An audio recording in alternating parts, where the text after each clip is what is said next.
This is Newsroom. Hello and welcome from Johannesburg here in South Africa. My name is Eben Janssen. The show is live. It's broadcast from our studios in Auckland Park. We are also streaming live on YouTube right now, where the whole show is always available on demand on our YouTube channel. And today, we look back at the day when President Jacob Zuma diffused Parliament with a show of statesmanship, calm and grace in his reply to the SONA debate. We get an update on the state of the province in the Eastern Cape straight thereafter. Also, another installment on our series of interviews around alcohol abuse here in South Africa. And we close with a look at the Oscars. That'll be held over the weekend. But first, let's get today's news from Katrina Milan.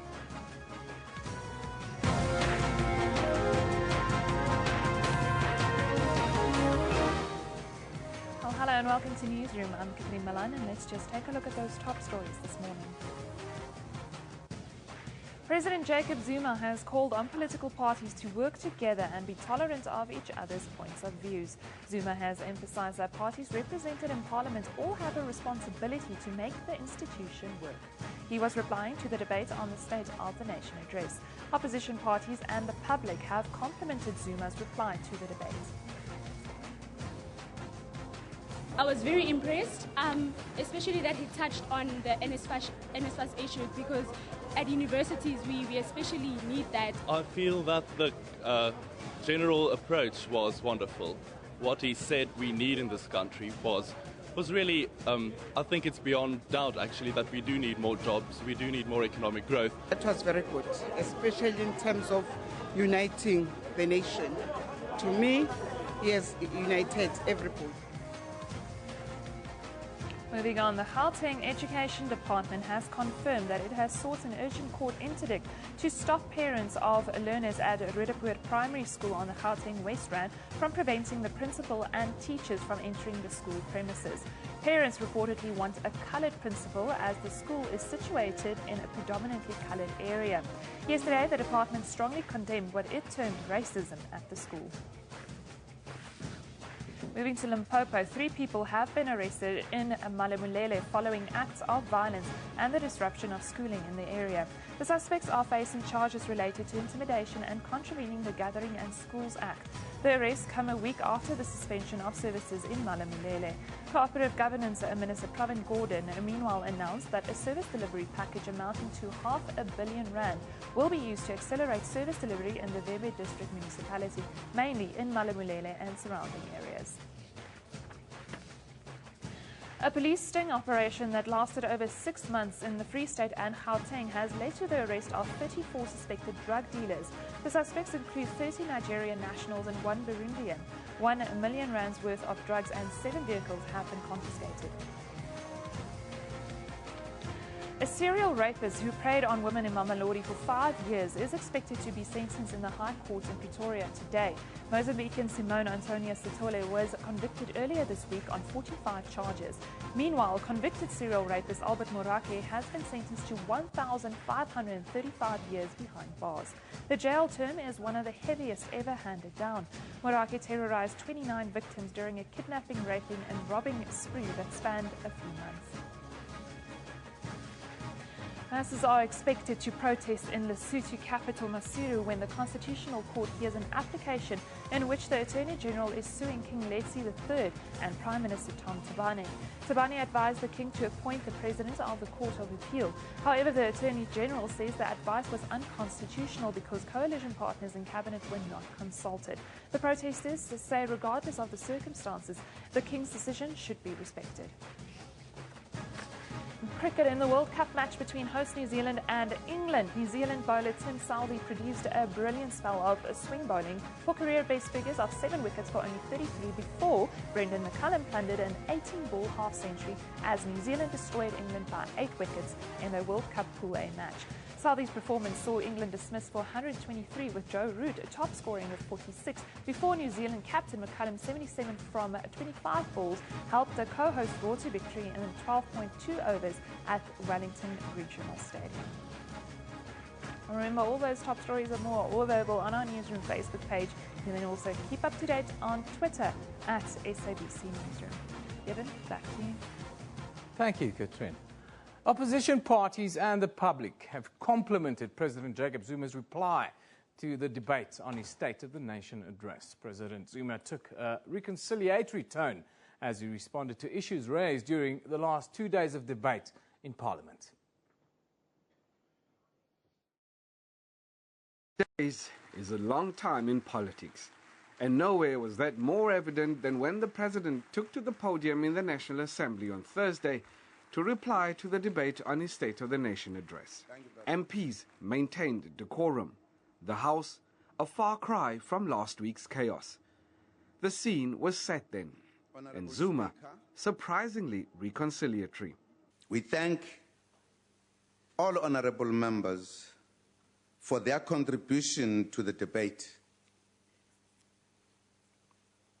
We welcome and appreciate all inputs that have been made by all members. There were special mentions for IFP leader Mangosuthu Buthelezi for his always steady guidance, especially when emotions threatened to boil over. Shenge, Ndabezitha, you always, no matter how your views are, you always raise matters with dignity and respect.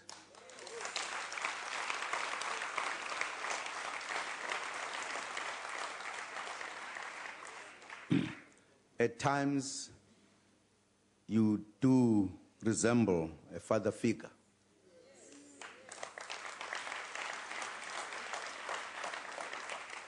Because as members of parliament get excited, at times almost making the presiding officers and others not to hear what is being said, you always stand indeed to say, Phansi, Phansi. And for EFF leader Julius Malema for his exemplary behavior in the House this week. I must also commend Honorable Malema for really dealing with the State of the Nation address, because he did. That's what is wanted. Our debate, our views in this democracy to be expressed here properly and with respect. But the biggest word was for the Freedom Front. Plus, the party had told the president during the debate that white communities, in particular the Afrikaner community, were feeling ever more marginalized in South Africa. We are all South African citizens. We are a rainbow nation. And nobody will chase you away. We will fight against those who will say so. Because you belong here. So there must be no fear at all. Reactions to his reply largely welcomed.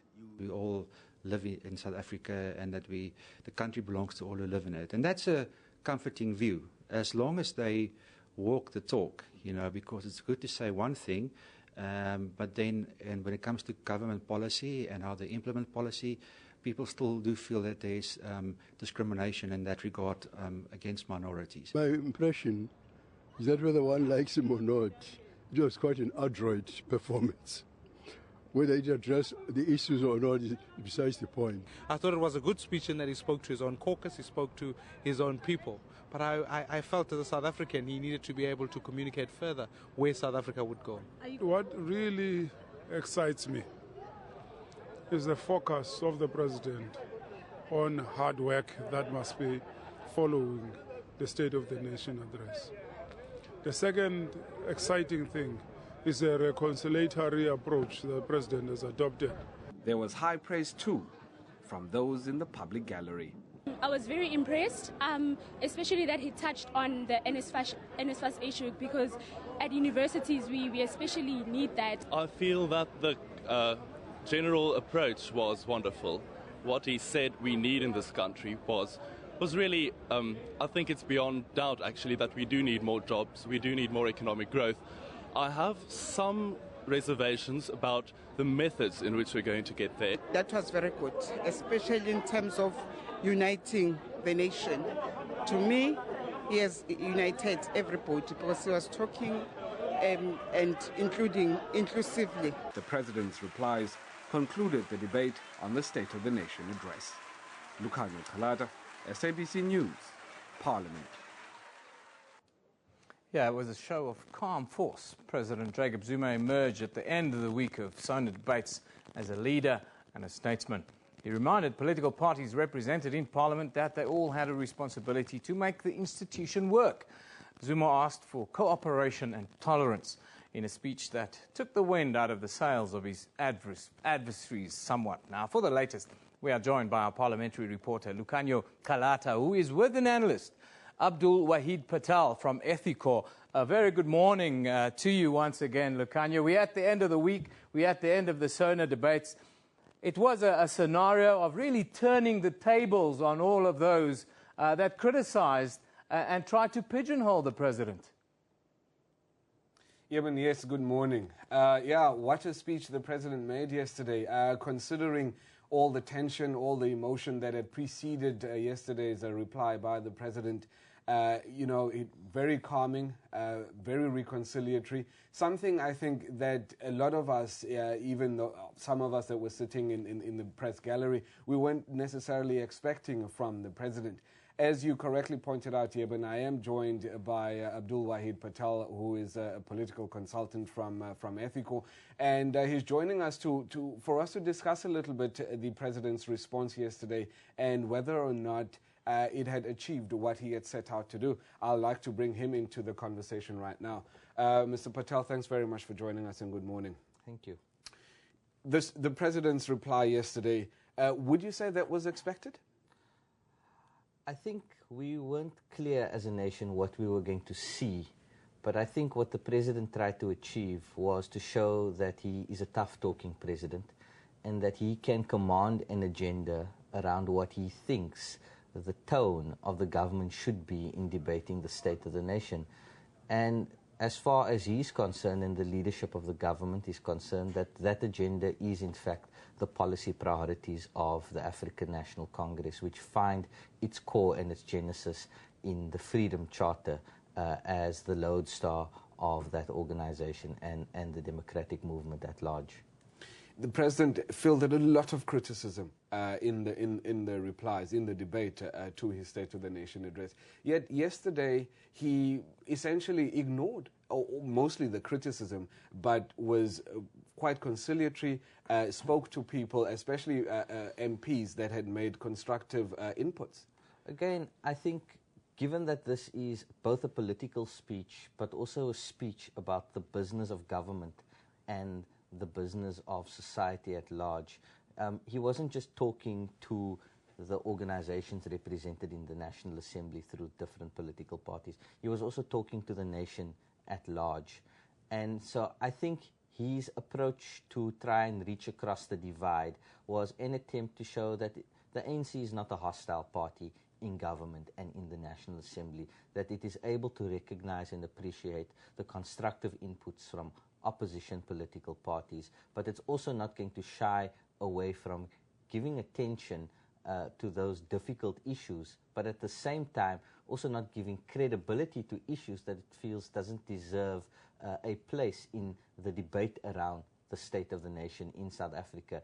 And so clearly shrugging off the references by the Democratic Alliance and its leader about him being a broken man, about South Africa being a broken society, doesn't fit in the narrative of the story of the ANC and of the government when it talks about South Africa having a good story to tell after 20 years of democracy. And so giving a response to this notion of him being a broken man and South Africa being a broken society, in fact, just detracts from the ANC and the government's own narrative. Okay.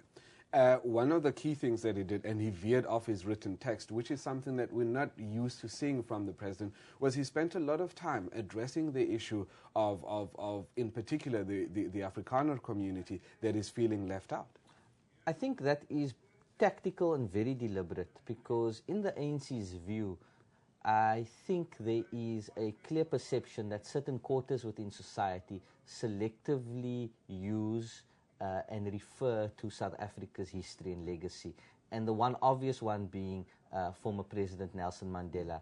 But then in the ANC's view, these very parties who hold Nelson Mandela up as this figure that all of us need to aspire to emulate when we are in government today is in fact the parties who selectively choose to hammer the ANC on its policy choices, which policy choices are in fact responding to a historical legacy. So it was also an attempt to clarify and give meaning to what he was referring to with the comments around Jan van Riebeeck's arrival. But in the same tone, I think it gave him an opportunity to, as you say, be reconciliatory and to say that the African National Congress and the government does not see white South Africans and Afrikaners as being isolated from broader society in this new dispensation, and that the inclusion is in fact in keeping with the values of his organization, the African National Congress. At this time, was that speech something that we needed? Very briefly. I think it was needed. I think the response from, in particular, the opposition leader, Mmusi Maimane, acknowledging the strong points of the speech, indicates that members of political parties across the board, whether they disagree with Jacob Zuma, whether they have a problem with him or the African National Congress, what they want to see is a president who speaks to them in the National Assembly on a regular basis, in a substantive way, and that is not sidetracked by issues around what they think about him personally. And I think they got that yesterday. All right. Mr. Wahid Patel, thanks very much for joining us. Eben, well, you've heard it for yourself. The President essentially getting very good marks for his reply to the debate on the State of the Nation address yesterday. Over to you in studio. Thanks, Lucanio, and very good marks to you too for the coverage in Parliament the last couple of weeks. Thank you for your contributions. Fantastic work. That's Lucanio Kalata coming to you live from Parliament. That was his final SONA update, of course. We'll be back in Parliament through and froing for the next couple of weeks and next month. But let's take a look now at your tweets. What are you talking about? What do you say about SONA? Well, Family and Loyalty says, I'm really impressed with how Zuma handled this debate. Well done, Mr. President. Hashtag SONA reply. Yes, well done in order. Barbara says, we don't have to tear each other apart to demonstrate our anger or point. We come far. The DNA of a democratic SA includes tolerance. Yes, it does. Barba. KG Pablo says, okay, that was not a bad response. Let's implement now, Honorable J.G. Zuma. Kuban K says, SONA 2015 taught me great lessons in psychology, identifying deflection and projection. Yes, I think a lot of us learned about staying calm, staying cool, calm and collected and working, getting the job done. That is what is ahead of us. Well, now, with the State of the Nation done and dusted and the drama around it, the focus now falls on the 9 provincial legislatures. The Eastern Cape Provincial Legislature will today convene for the second session for the official opening of the 5th legislature in Bishu. Premier Phumulo Masualle will deliver the State of the Province address by outlining the program of action for the year ahead, highlight provincial government challenges and achievements as well as priority projects for the coming year. Now, for an update, we're joined by Unathi Bingosi in Bishu. He will be talking to the Acting Director General of the Eastern Cape. Very good morning to you, Unathi. Before you go into the interview, just a quick scene setter. All right, and a very warm welcome to you guys. We are broadcasting from the Eastern Cape. It's a big, big day for the province, State of the Province address, the second one for this current administration. It hasn't started yet. It's scheduled to start at around 10:30, 11 o'clock. However, on the building on my right, that's where the Premier is with his entire executive briefing members of the media and putting each other in line with what should be expected when the State of the Nation address is delivered. I've got a copy of his speech here. It's embargoed until he starts delivering it at around 11 o'clock, as I highlighted. However, having browsed through it, I've noticed that there are quite a few things that he's going to be focusing on. Among those will be the issue of education, issues around health, and of course issues around job creation. And it seems as though we do have challenges in those areas. However, it seems as though they do have plans to try and combat that. And when it comes to the issue of job creation, it seems as though agriculture is one of the vehicles they are going to use to try and fight the scourge of unemployment in this province. And I can attest to that. I mean, I've traveled with them in quite a number of places. I've seen them opening an agricultural school in the Transkei in Tsolo, to be specific. I've seen them outlining plans to try and revive Fort Cox College on this side of the province, and of course, they have revived a number of agricultural projects in this province. However, to eliminate some of those maybes, we are now joined by the Acting Director General of the province, who's going to give us in details some of the things that we can expect come State of the Province address at around 11 o'clock. A very good morning to you, sir. Tell me, it's a big day for you guys. What can we expect as the members of the public? Thank you very much. It is indeed a very big day for the province. The Premier will be outlining the key developments that are going to take place in 2015. And amongst those is to find a way of tapping on the potential of the ocean economy, given that we have the longest coastline in the country, 800 kilometers, but there's very little that is taking place in terms of the maritime activity. You'll be talking about the need to develop skills to assist the maritime sector, like the opening of the schools, like the support that we need to provide to working together with Transnet with respect to shipbuilding and boat building and issues of aquaculture also as part of the outcomes of Operation Pakistan that was launched by the President last year. Eastern Cape is benefiting a lot out of those pronouncements. We'll be working very closely with the national departments to ensure the success of that agenda. Secondly, we are also going to focus on the tapping on the potentially agriculture in the province, given the vast tracts of arable land that are lying fallow, the fact that we have the highest number of animals, whether we talk goats, cattle, and sheep in the country, we have the highest. But we just need to ensure that we develop them and ensure that our people benefit out of that potential. Same applies to the agro-processing.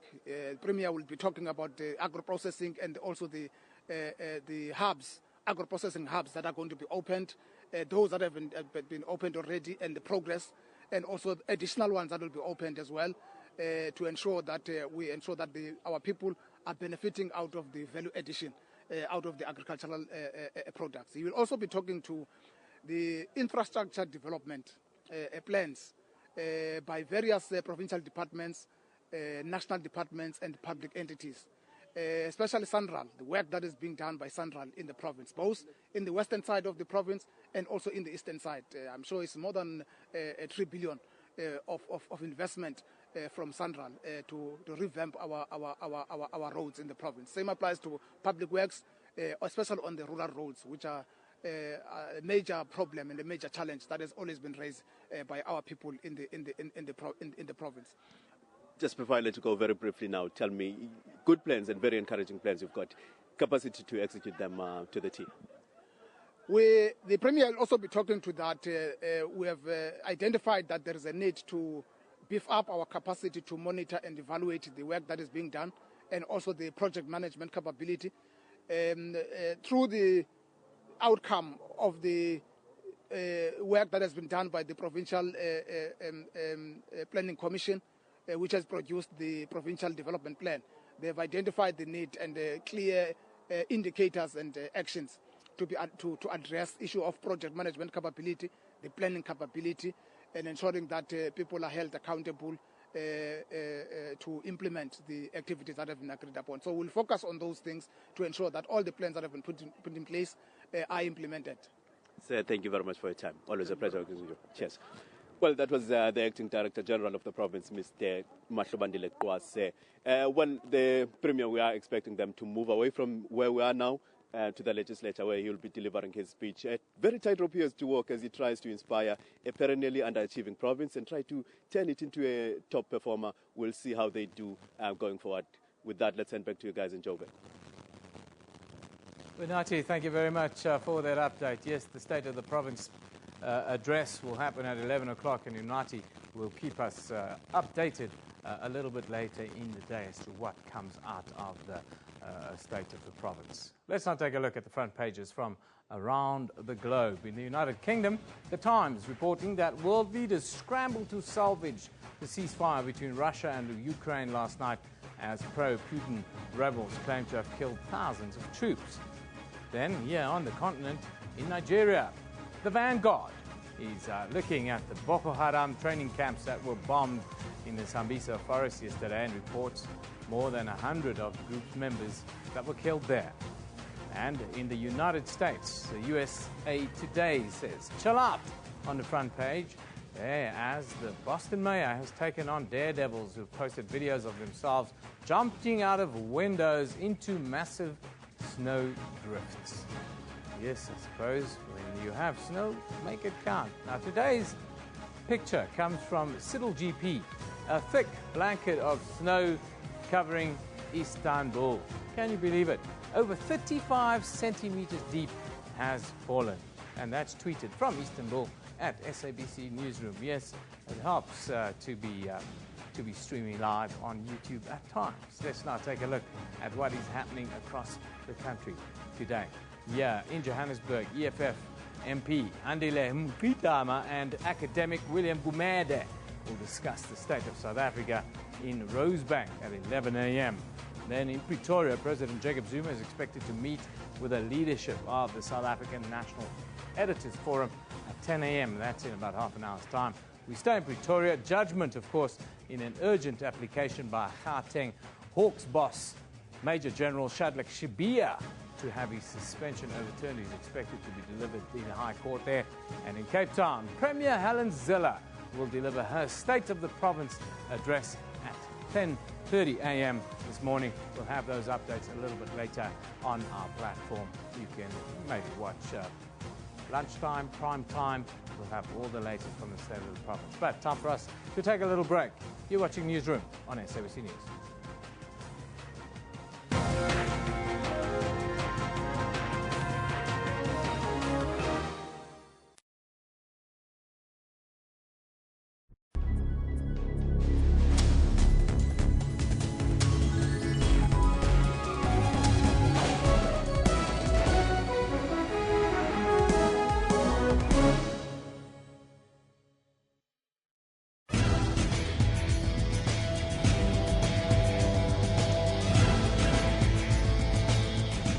In Africa, mobile devices are tools to make payments, browse the internet, and keep governments in check with social media forums. It's given an average African too much power in their hands. And tech creativity is solving some of the continent's problems.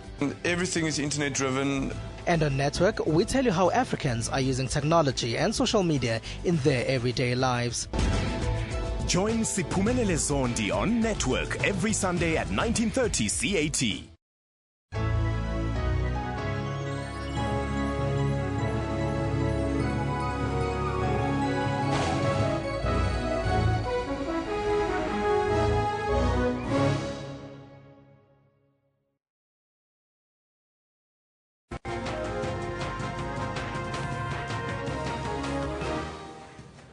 Welcome back. You're with Newsroom on SABC News. Let's just recap today's stories. President Jacob Zuma has called on political parties to work together and be tolerant of each other's points of views. Zuma has emphasized that parties represented in Parliament all have the responsibility to make the institution work. He was replying to the debate on the State of the Nation address. Opposition parties and the public have complimented Zuma's reply to the debate. The Gauteng Education Department has confirmed that it has sought an urgent court interdict to stop parents of learners at Roodepoort Primary School on the Gauteng West Rand from preventing the principal and teachers from entering the school premises. Parents reportedly want a coloured principal as the school is situated in a predominantly coloured area. Yesterday, the department strongly condemned what it termed racism at the school. And in the cricket and World Cup match between host New Zealand and England, New Zealander bowler Tim Southee produced a brilliant spell of swing bowling for career best figures of 7 wickets for only 33 before Brendan McCullum plundered an 18-ball half-century as New Zealand destroyed England by 8 wickets in their World Cup Pool A match. Southee's performance saw England dismissed for 123, with Joe Root top scoring for 46 before New Zealand captain McCullum's 77 from 25 balls helped the co-host roar to victory in 12.2 overs at Wellington Regional Stadium. Remember, all those top stories are more available on our Newsroom Facebook page. You can also follow us on Twitter at SABC Newsroom. Evan, back to you. Thank you, Katrine. Why do we drink? Why do you drink? Many people use alcohol to reduce the burden of everyday life. Or at least that's the excuse we tell ourselves while pouring that extra glass of wine at the end of the day. Feeling depressed, overworked, or angry are often the reasons why we drink. We, however, never take into consideration the mental health side effects that can result from drinking too much, even when it helps with calming the nerves somewhat. Alcoholism destroys lives, families and careers, but yet the message doesn't seem to come across. Today, we're joined by clinical psychologist Quentin Ferreira, who's had first-hand experience in dealing with patients with alcohol-related issues. Good morning, Quentin. Thanks for joining us. Morning, Eben. Thank you for having me. We're one of the biggest binge-drinking nations in the world. Chronic use of alcohol in South Africa is now well documented. What does it tell us? Are we slowly killing ourselves? Are we losing a grip on this problem we're having with alcohol? Or is it a little bit overstated? Well, I think it depends on whether you classify use as abnormal. You have to sort of make a distinction between use, abuse, and dependence. So most people use alcohol moderately, and that tends to be the norm. But what you do find is certain people will drink, and then they'll have negative consequences as a result of their drinking. So conflict in relationships, maybe hungover today and don't go to work tomorrow type of thing. So that's when people start to experience very negative side effects. That over a prolonged period of time, when withdrawal and tolerance develops, you find that a person is now fully in substance dependence. So it's more abuse and dependence that are killing us slowly and painfully than just everyday kind of use. The numbers are a little bit scary if we look at the numbers that's doing the rounds, not just surveys here, but kind of international surveys. Has alcohol become a distraction in our society, a way of suppressing emotions and not really dealing with stuff? Absolutely. I think that's a very common thing that I tend to find. And so people drink to calm their nerves, to deal with sort of negative emotional states. And in the beginning, in the absence of any other coping skills or social support systems, they resort to alcohol, and it eases the sort of stress for a while. But over time, you find that alcohol is a drug, so it hijacks the pleasure systems of the brain. So that person will keep drinking until they now need to drink not to feel ill. So they have the withdrawal symptoms, they have the tolerance, and then you're on a slippery slope. What are the long-term effects of that and the spillover effect around you? Well, what I tend to see is that alcohol abuse interacts with other psychological conditions and can in fact cause severe psychological conditions. I've seen alcohol-induced psychosis, a form of dementia known as Korsakov's dementia, which is due to alcohol abuse. And it doesn't just destroy a single person's life, it destroys the life of the family, people in communities. So I see the spillover effect going just way far-reaching in terms of society, I suppose. What about the relationships around you, the family bonds, the friends and so forth? In general, the effects on that? Yeah, I think more than people abusing alcohol, I see the effects on families. And alcohol is implicated in most cases of domestic violence as well as sexual crime as well. Yeah. So people that have been traumatized generally come to me and will say, look, I've had a history. My father drank or my partner drank, and that has caused them problems as well. The crux of the matter, it's something that people should take very seriously and should think about when drinking. Can you ever be cured of alcoholism, truly? Unfortunately not. I think any form of addiction is a chronic condition. Once you've gazed into the abyss of dependence, there's no way out. And people have this perception that, it's a choice or it's a moral failing to be an alcoholic, but it really is a disease. And so you can get help, you can get support, but for the rest of your life, you have to be really, really careful. It's not just the case of, oh, I was an alcoholic, but now I can drink 1 or 2 beers. It's just not like that. Yes. Abstinence, complete abstinence, is really the only option for someone who is substance dependent or alcohol dependent in this case. Well, that is a very worrying factor, considering that we are the 4th biggest binge drinkers on the planet and the biggest binge drinkers on the African continent.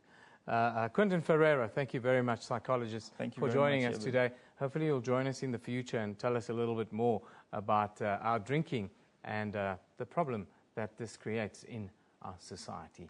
We move on. Another question now. Is our national bird, the blue crane, facing extinction? It emerged this week that a Northern Cape farmer from Richmond has since 2012 poisoned between 200 and 1,000 blue cranes. The reason's still unclear. 20 years ago, there were about 100,000 blue cranes in the country, and now the numbers massively declined to less than 25,000. The iconic blue crane found on our 5-cent coins has been named the Bird of the Year for 2015. Now, to talk to us about the issue at hand in our Port Elizabeth studios in the Eastern Cape, we are joined by Dr. Gerard Verdoorn, who is the Director of BirdLife South Africa and of the Griffin Poison Information Centre. Good morning, Doctor. Thank you for joining us. Good morning. How often do you find the cases of poisoning of these birds, and how widespread is the problem then? It's actually very seldom that you find deliberate poisoning cases of things like cranes and vultures, and this is about the first one we've had in many, many years where people deliberately tried to poison blue cranes. Inadvertently, because of the misuse of pesticides, you often find that birds like cranes and storks and some of the ground-dwelling birds and even vultures are poisoned. But this was the first time in many years we've had a real big poisoning of cranes in our country. Extinction is the word that's on the table. Is that fair comment? Could these birds be facing extinction?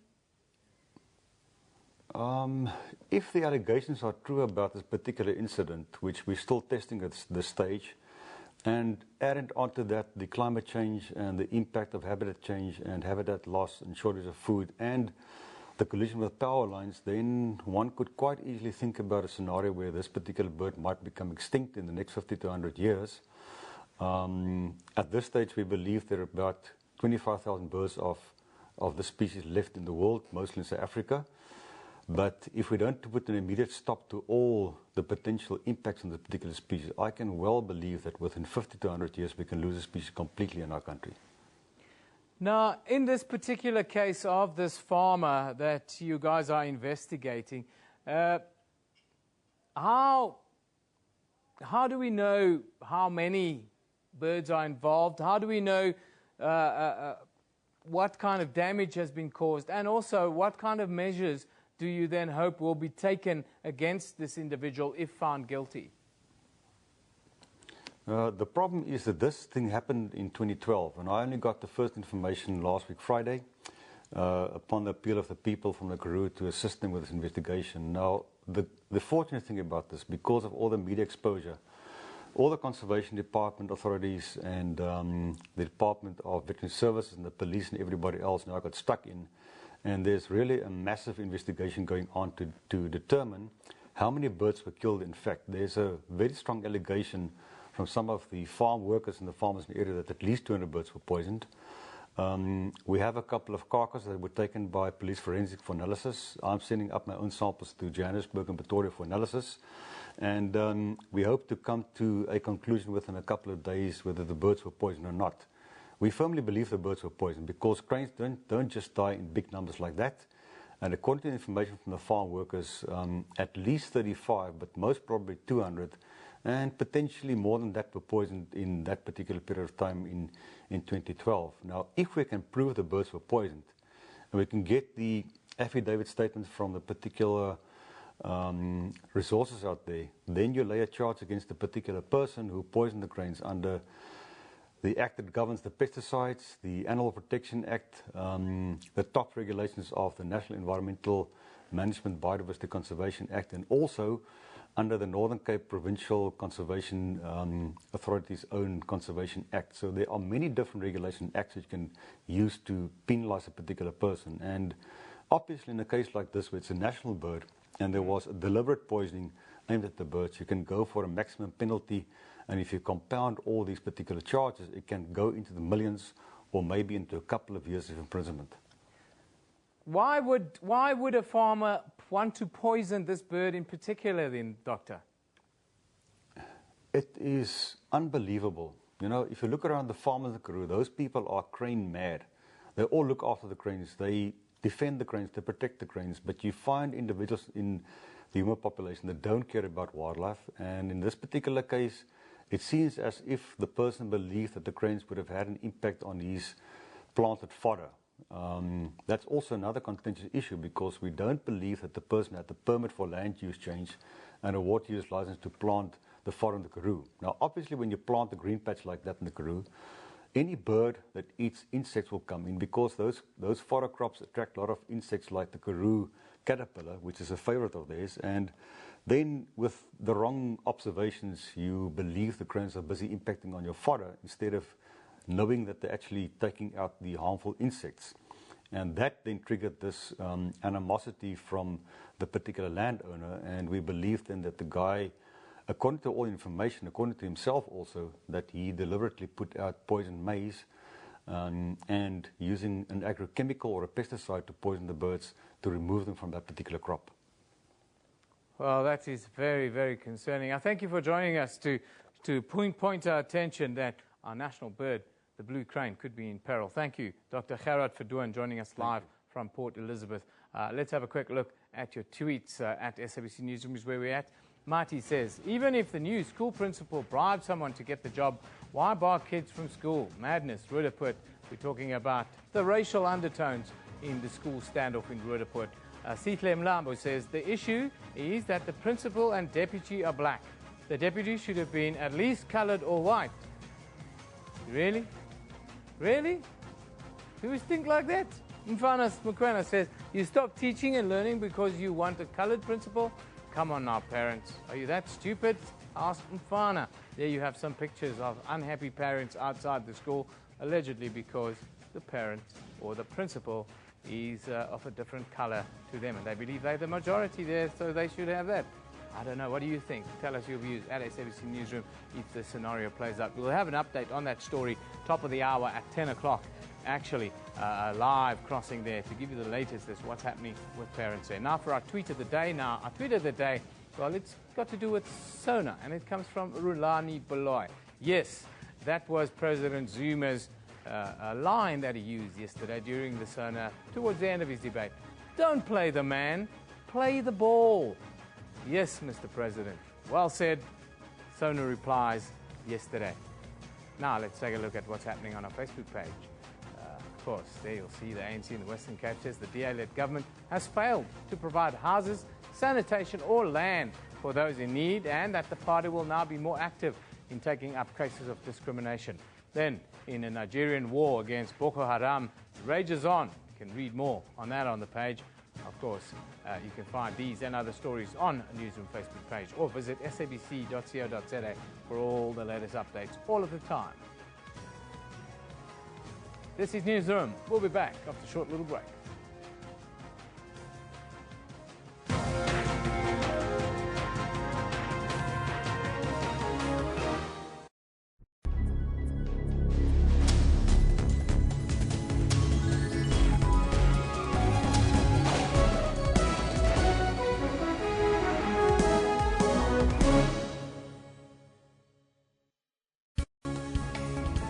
Eskom could miss a deadline for a crucial step towards turning on the Medupi power station. But the power utility says it will probably meet the December the 24th deadline. We're looking good. We've come through 3 days, obviously, of load shedding, which has unfortunately been necessary, but it's been useful to have built up our reserves for the coming week. Shares of private hospital group Netcare jumped up today and closed on a high after the company reported increased annual profits. The hospital group is also taking steps to aggressively reduce its dependence on Eskom due to increasing power outages and rising costs. We'll be reducing our energy needs by some 35% over the next 10 years, and our cumulative savings of our forecast electricity bill will be in the region of R1 billion. So we're doing something very constructive about the challenges we're facing at the moment.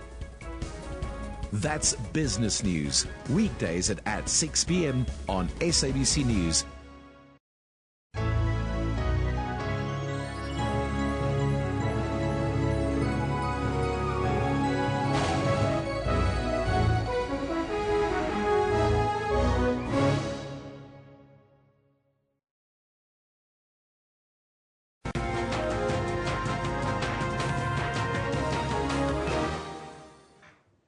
Welcome back. You're watching Newsroom on SABC News. Now, if the Oscar buzz hasn't gotten to you yet, where have you been? Sunday, the 87th Academy Awards takes place, but before we watch this year's batch of Hollywood's most esteemed stars scoop up their statuettes, we're now joined by the Durban Campus Dean of the South African School of Motion Picture Media and Live Performance Dean, Franco Himan, to talk all things Oscar. Franco, thank you for joining us today. Only a pleasure, and thanks for having me. Franco, in a moment we'll put up the list of all the Best Picture nominations. But before we get to that, just tell us what is your favorite and what picture do you think is going to take the Oscar this year? Sure, it's a very a big question that, at the moment there's such huge Oscar buzz happening all over social media. The Oscars are coming this weekend. Everyone's talking about who's going to win, what's going to happen, who's the directors, that type of thing. I've been fortunate enough to be able to watch 4 of the Best Picture nominations this week, which is fantastic. So, we've got American Sniper, we've got Boyhood, we've got Birdman, The Grand Budapest Hotel, we've got The Imagination Game, The Theory of Everything, Whiplash, and Selma. I've been fortunate to watch American Sniper, The Theory of Everything, Whiplash, and Selma. And at the moment, the predictions on the social networks and what's going around is Boyhood. But for me, I don't know if Boyhood's going to be able to win. All right, so definitely going to look out for Boyhood too. Then moving along to the nominations for Best Actress. I think this year it's going to be a very close call between Julianne Moore and Reese Witherspoon. What do you think? I think exactly the same thing, and the predictions on the social networks, again, are buzzing around Julianne Moore. Everywhere you look, it's Julianne Moore. She's a phenomenal actress, and in Still Alice, I haven't watched Still Alice, but she's very good in that picture from the reviews that I've read. Last night I was watching The Wild with Reese Witherspoon, and I must be honest, it's the first time that I've seen her actually performing really, really, really well and out of her comfort zone of what we're used to seeing her perform. So I think she has a really good chance. But yeah, like you say, Julianne Moore is on the top of the list everywhere, and one of my personal favorites too. Okay, then just looking at the nominations for Best Actor, Bradley Cooper, I'm really holding thumbs for him. 3rd consecutive Oscar nomination, but does he stand a chance against Michael Keaton this year? Sure, that's a big question again. Bradley Cooper was really good in American Sniper. Very good performances. The story is a very interesting story as well. 2 very important storylines that we're running through the film. Personal opinion, I think there might have been too many storylines, but Bradley Cooper himself did really well in that film. And a great person as well on the screen and with the character. Like you say, who's going to win? I don't know, but the predictions are also looking at Bradley Cooper, and I must say I'm also with Bradley Cooper on this one. So let's see what happens there. Okay, let's just quickly talk The Theory of Everything. We've got 2 nominations there, both for actor and actress. What do you think of The Theory of Everything this year? The Theory of Everything is a really good film. I really enjoyed it. It was a very touching story, a story that I think everyone should actually watch. The performances, Best Actor Eddie, phenomenal performances, and how he actually portrayed, it was very, very, very moving. And then the lead actress as well, playing next to him and showing the true hardships of actually living with this man as he worked and the work that he did. And a very interesting thing, when I watched it the other night, you realize how they tell the story is also part of his actual doctorate thinking and how he actually came across thinking about his ideas to actually get his research done. Phenomenal story. I think this one, I think he's going to win this one, and I think she will as well, funny enough. And first-time nominees, both of those actors, so we will be looking out for them as well. Well, Franco, thank you very much for joining us. We'll definitely keep you up to date with those winners on Monday morning. But Evan, back to you for now. Thanks, Janine. Yes, it's Friday, baby. It's time to get into the weekend. Now, American girl band Fifth Harmony has taken to Twitter to give a huge thumbs up to South Africa's Rubber Duck, their version of the international smash hit Sledgehammer. Now, Rubber Duck is the fresh and quirky trio hatched in 2013. Nick Yadan, Brendan Campbell, and Sheldon Sham are here in studio with us this morning with Sledgehammer. We love it in the morning.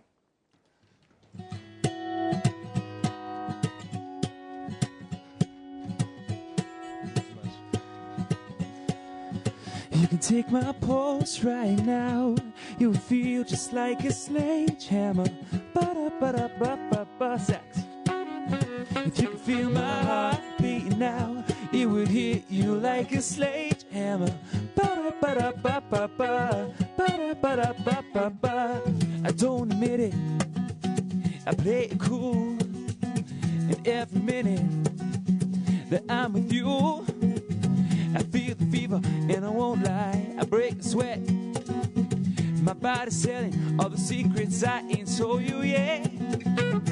struggle to contain the love that's in my veins and how it circulates. If you could take my pulse right now, it would feel just like a sledgehammer. If you could feel my heart beat now, it would hit you like a sledgehammer. And oh, you're taking over the beat of my body. You just don't let up, don't let up. No, you're taking over the beat of my body. You just lift me up, lift me up. If you take my pulse right now, it would feel just like a sledgehammer.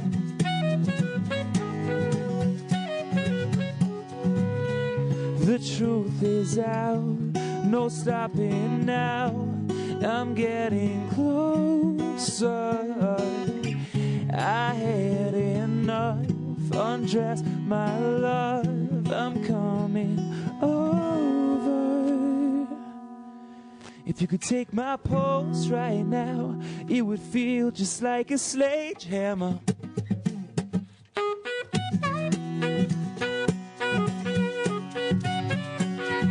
Whoa, oh, oh, oh, oh. Whoa, oh, oh, oh, oh.